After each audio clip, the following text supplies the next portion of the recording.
everyone, my name is Paige. This is my presentation for thanadochemistry, and today we'll be talking about postmortem stain. So what is postmortem stain? So postmortem stain is the extravascular discoloration of tissues that cannot be cleared with arterial embalming. This is because the tissues have become stained as a result of the liberation of heme shortly after death. And if you can see right here, I have a vague description of what it would look like, including the untainted parts of the skin right here is the light color pink. The actual red color is just the blood and bodily fluids that have been pooling due to the cooling of the vascular system. And these small patchy spots you see are the actual postmortem staining. This is just a generalization of what it normally looks like, but it is different with every person. But this is just like a vague description of what I could gather, because it is extremely hard to find pictures of postmortem stain on the internet. So let's break down some of the terms. So heme, it is the precursor to hemoglobin, which is necessary to bind oxygen in the bloodstream, creating that blood red color. And hemolysis is the chemical breakdown of red blood cells. Specifically, it is the bursting of red blood cells. And if you see up here in this first diagram, these are real, actual life pictures of red blood cells that have exploded, in layman's term, due to hemolysis. And in this second diagram right here, you have the actual heme itself that is bound by oxygen molecules, which again is a precursor to heme, so it's just small portions, and that makes up the actual red blood cell. So even though hemolysis is a major part in the staining process, it's kind of a cause and effect, there are a few steps that occur beforehand, and that sequence will go as follows. So first, it is hypostasis, which is the postmortem slowing of the vascular system.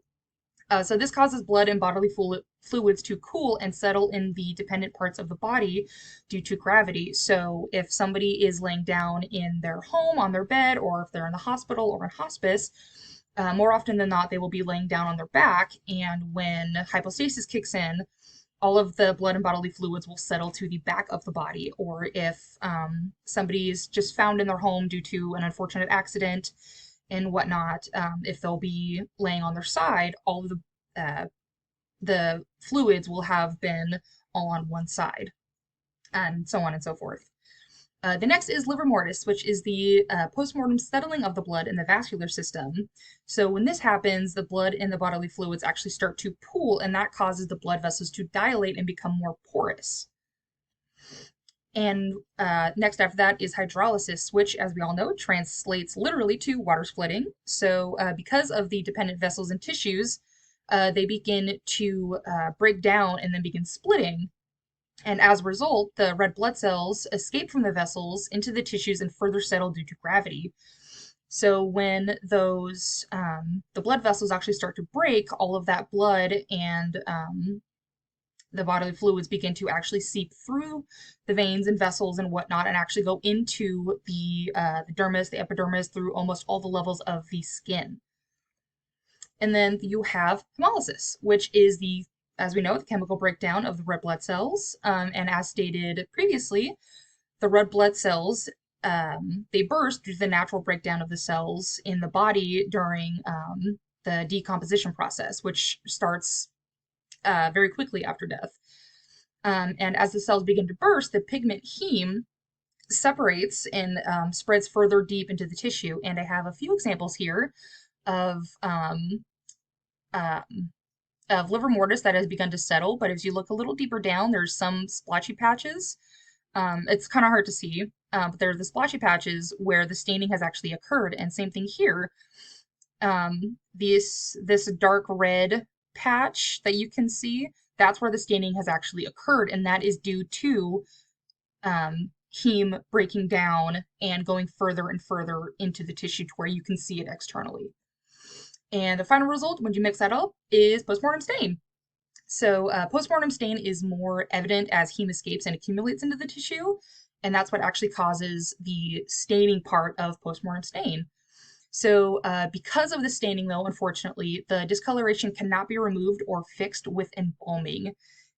Think of it as red wine on a white shirt. It's impossible to get out no matter how many times you wash it.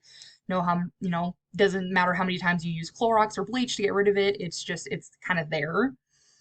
Um, but there is an important note is not to mix or confuse livor mortis with postmortem stain. While they are very similar, they are also very different.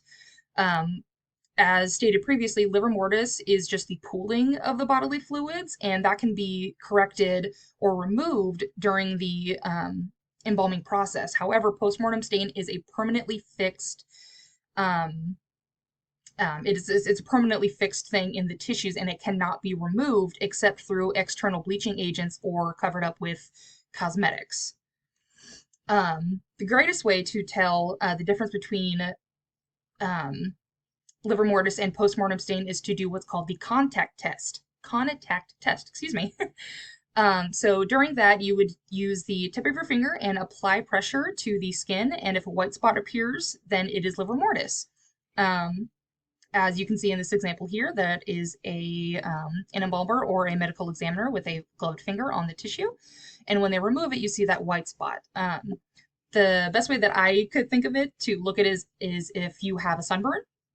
If you're like me and you're very pale, you get sunburnt very easily, and you can tell if you're usually sunburnt when you know, you do the contact test. You press your finger against your skin. You can make a little smiley face. Don't do that on the decedent, though. Um, uh, but yeah, so with the contact test, though, it is not always 100% effective because it is possible for livor mortis and postmortem stain to occur at the same time.